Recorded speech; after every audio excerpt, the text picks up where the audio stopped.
आज की इस वीडियो में हम जानेंगे कि क्यों इतने शांत और नरम स्वभाव के थे भगवान बुद्ध और भगवान बुद्ध की मुद्राएं और हस्त संकेत का आखिर क्या अर्थ है। बुद्ध की मूर्तियां या तस्वीरें शांत व नरम दिखाई देती है, इसके पीछे क्या रहस्य है? क्या सच में इसके पीछे कोई संदेश है? आइए जानते हैं। आपने महात्मा गौतम बुद्ध की कई तरह की मूर्तियां या तस्वीरें देखी होगी, लेकिन सभी मूर्तियों और तस्वीरों में वे शांत दिखाई पड़ते हैं। साथ ही मूर्तियों में बुद्ध विभिन्न मुद्राओं और कुछ हस्त संकेत के साथ भी नजर आते हैं। क्या आप जानते हैं कि आखिर क्यों सभी मूर्तियों में शांत नजर आते हैं बुद्ध, और क्या है उनकी विभिन्न मुद्राओं और हस्त संकेतों का अर्थ? आइए जानते हैं इसके बारे में। उससे पहले अगर आप इस चैनल पर नए हैं तो चैनल को लाइक और सब्सक्राइब जरूर कर लेना, जिससे कि नई नई वीडियो आप तक पहुंच सके। आखिर महात्मा बुद्ध की मूर्तियां क्यों शांत दिखाई देती है? बुद्ध बचपन से ही शांत और गंभीर स्वभाव के थे। उन्हें बचपन में खेलने कूदने से ज़्यादा एकांत में बैठने और चिंतन करने में रुचि थी। इस कारण उन्होंने सांसारिक और पारिवारिक मोह का त्याग बहुत छोटी उम्र में कर दिया था। कहा जाता है कि गृह त्याग करने के बाद महात्मा बुद्ध ने 6 सालों तक बोध गया नामक स्थान पर बोधि वृक्ष के नीचे तपस्या की, जहां पर आज भी भगवान बुद्ध की प्रतिमा स्थापित है। उनके मन में कुछ गूढ़ सवाल थे, जिस कारण उन्होंने 6 सालों तक तपस्या की और इस दौरान उन्होंने अपने शरीर को खूब तपाया। बुद्ध की तपस्या खत्म होने पर उन्हें सारे सवालों के जवाब मिल गए और दिव्य ज्ञान की प्राप्ति हुई।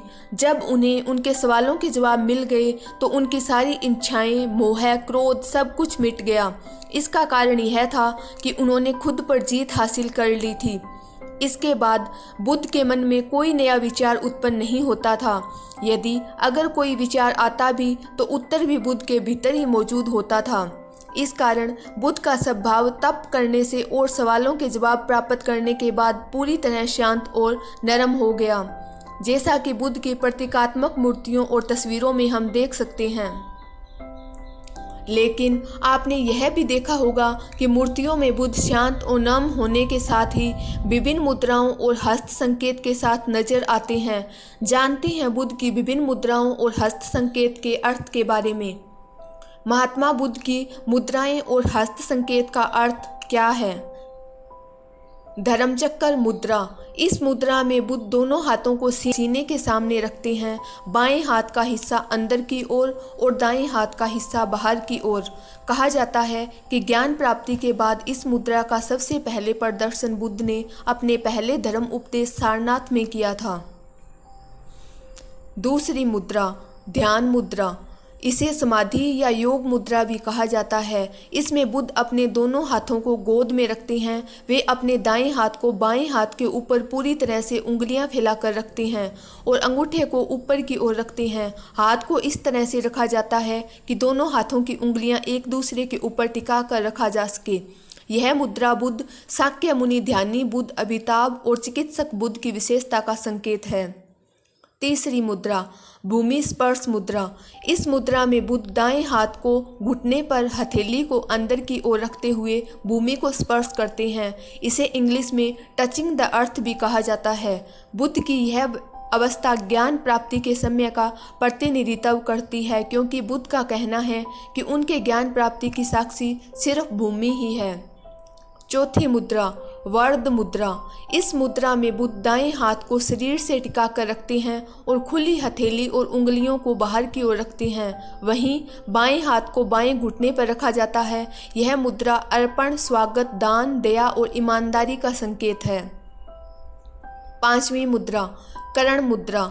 इस मुद्रा में तर्जनी और छोटी उंगली को ऊपर उठाते हुए अन्य उंगलियों को मोड़कर किया जाता है। यह मुद्रा बुराई से बचाने की ओर संकेत करती है। छठवीं मुद्रा, वर्ज मुद्रा।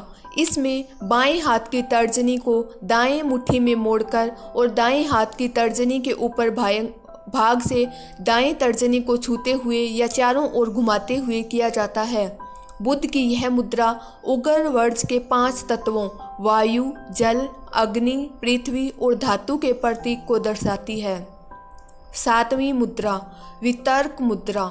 इस मुद्रा में बुद्ध अंगूठे के ऊपरी भाग और तर्जनी को मिलाए हुए होते हैं और अन्य उंगलियां सीधी होती है।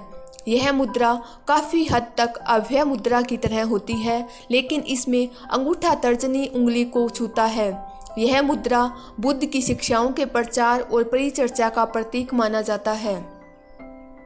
8वीं मुद्रा अभय मुद्रा। इसमें दाएं हाथ को कंधे तक उठाकर बाहें को मोड़कर किया जाता है और अंगुलियों को ऊपर की ओर उठाकर हथेली को बाहर की तरफ रखते हैं। यह मुद्रा निर्भयता या आशीर्वाद को दर्शाता है, जो सुरक्षा, शांति, परोपकार और भय मुक्ति का प्रतिनिधित्व है। उत्तर बोधि मुद्रा। इसमें दोनों हाथ जोड़कर हृदय के पास रखते हैं और तर्जनी उंगलियां एक दूसरे को छूते हुए ऊपर की ओर होती है, वहीं अन्य उंगलियां अंदर की ओर मुड़ी होती है।